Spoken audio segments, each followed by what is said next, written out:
Jadi Kukarokin Fest itu headliners pertamanya adalah Sepultura.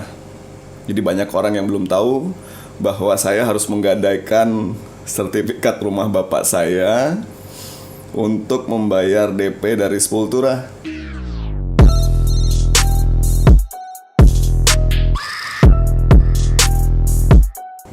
Oke, halo. Selamat datang di Narasi Akbar HK.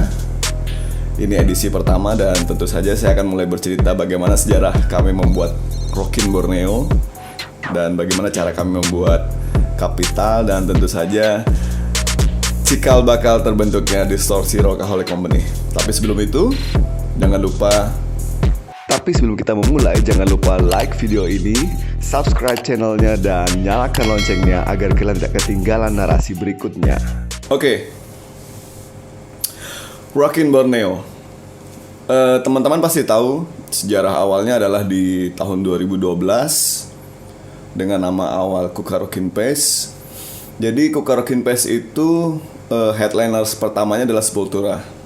Jadi banyak orang yang belum tahu bahwa saya harus menggadaikan sertifikat rumah bapak saya untuk membayar DP dari Sepultura. Jadi pada 2012 saya manggung di Makassar dan saya waktu itu bertemu Ardi Chambers.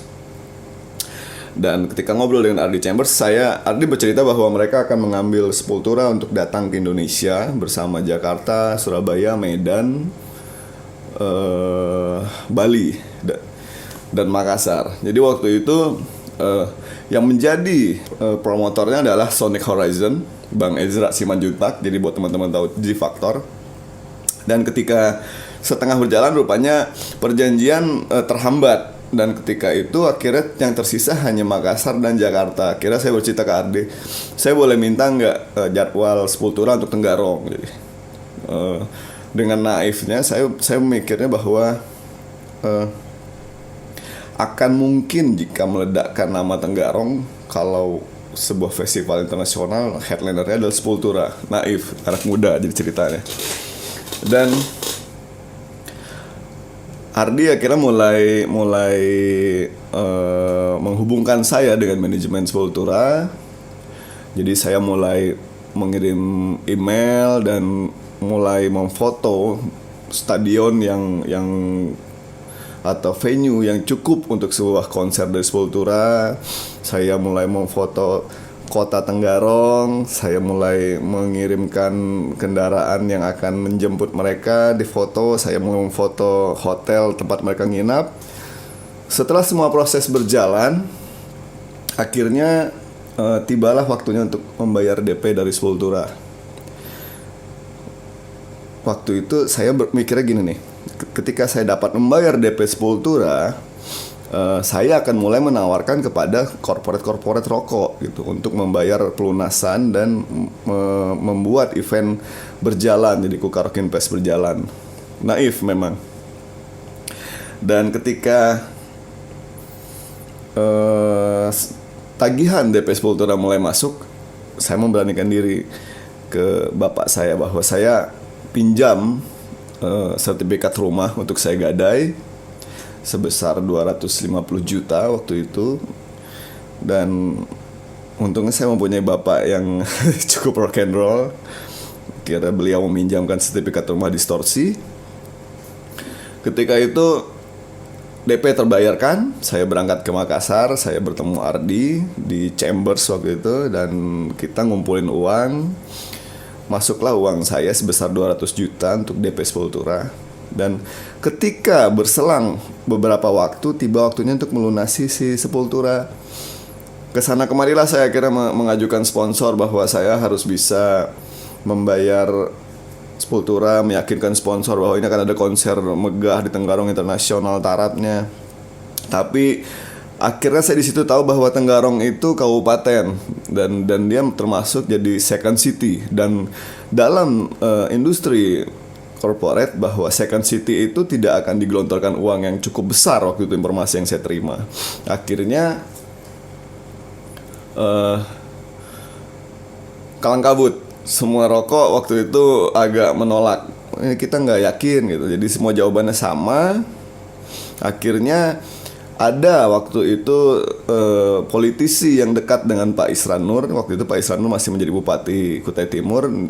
Beliau meyakinkan saya bahwa Pak Isran Nur mau nih, kalau saya yang ngomong ke Pak Isran Nur pasti mau nih narik Sepultura ke Sangatta. Tapi pelaksanaan harus di Sangatta. Jadi waktu itu idealisme saya harus di Tenggarong nih, acaranya harus di Tenggarong. Dan berikutnya ketika ada teman waktu itu Ayung menawarkan, saya kenal dengan Pak Ipong. Waktu itu Pak Ipong Samarinda masih, jadi beliau politisi juga.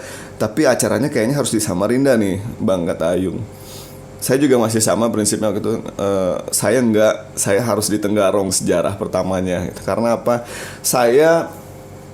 Nanti saya akan cerita banyak bahwa saya besar di Bandung. Dan ketika berkenalan, orang itu waktu itu masih asing dengan kalimat Tenggarong gitu, dengan nama kota Tenggarong. Jadi saya punya mimpi, saya harus meledakkan nama Tenggarong di peta musik nasional hingga internasional. Jadi seperti itu. Singkat waktu akhirnya kesana kemarilah saya mencari sponsor, hampir tidak ada satupun yang mau.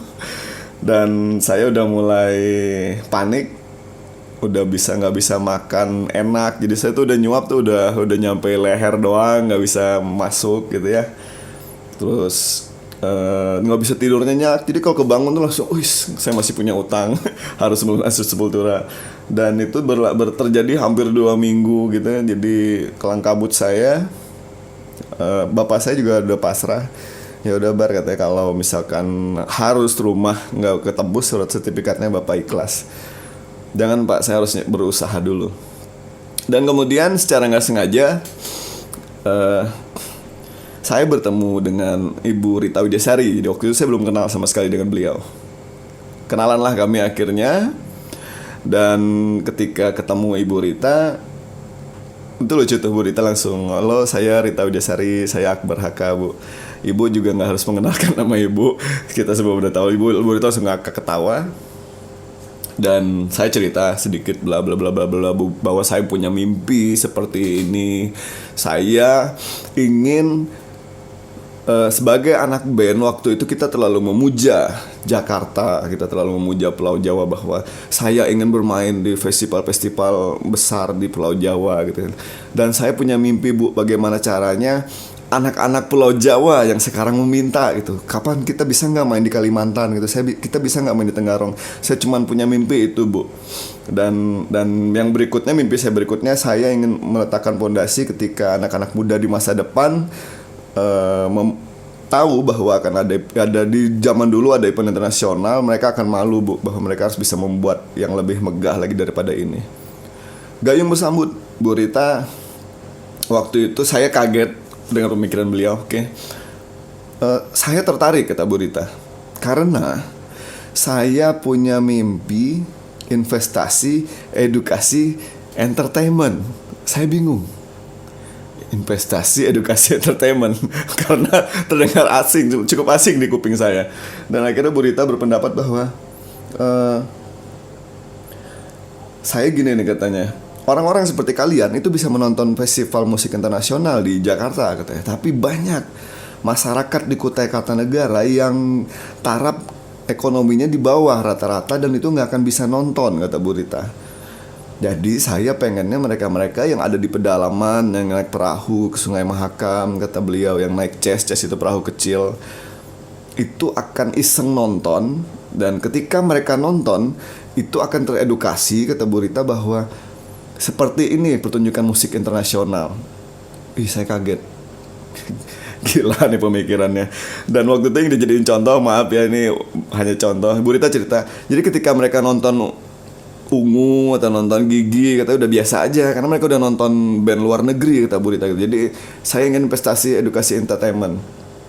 Ini, kata Bu Rita, manfaatnya gak akan dirasakan anak-anak 1-2 tahun ke depan, tapi kelak 5, 10, sampai 15 tahun ke depan anak-anak muda mindsetnya akan berubah, kata Bu Rita. Mereka akan sedikit lebih maju dalam berkarya, dan orang-orang iseng yang dianggap Bu Rita iseng, yang naik perahu, yang di pedalaman Sungai Mahakam, yang ketika mereka nonton akan akhirnya melihat bahwa wah, ini festival musik internasional. Itulah akhirnya saya kaget.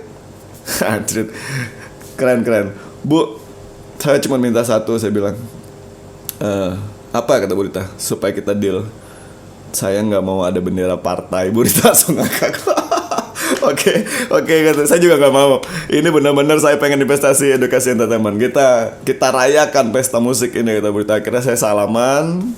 Saya akhirnya jadi waktu itu dengan Bu Rita rekaman melaksanakan festival musik yang pertama, dan akhirnya pelunasan Sepultura itu dilunasi Bu Rita sendiri dan dibantu beberapa teman beliau. Waktu itu saya kurang tahu dari mana infonya, yang jelas sertifikat rumah akhirnya kembali. Saya mengembalikan ke ibu saya nangis waktu itu. Gila Bar, kata ibu saya, hampir aja nih ibu angkat kaki dari rumah ini, katanya. Cuman ibu ikhlas juga sama kayak bapak, kata ibu. Dan akhirnya kontrak Sepultura di tangan saya. Saya akhirnya jalan. Waktu itu korporat pertama adalah PT Jarum Super.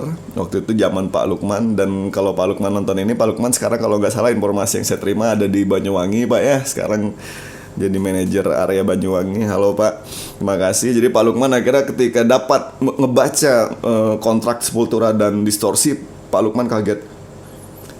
Mas duduk, ini serius, kata Pak Lukman. Kita harus mulai merayakan ini dengan minum kopi. Saya masih ingat akhirnya Pak Lukman bikinkan kopi dan segala macamnya. Akhirnya Jarum Super lah sponsorship pertama dari Rockin Borneo. Jadi itu sekilas bagaimana bisa terjadinya Kukar Rockin Fest.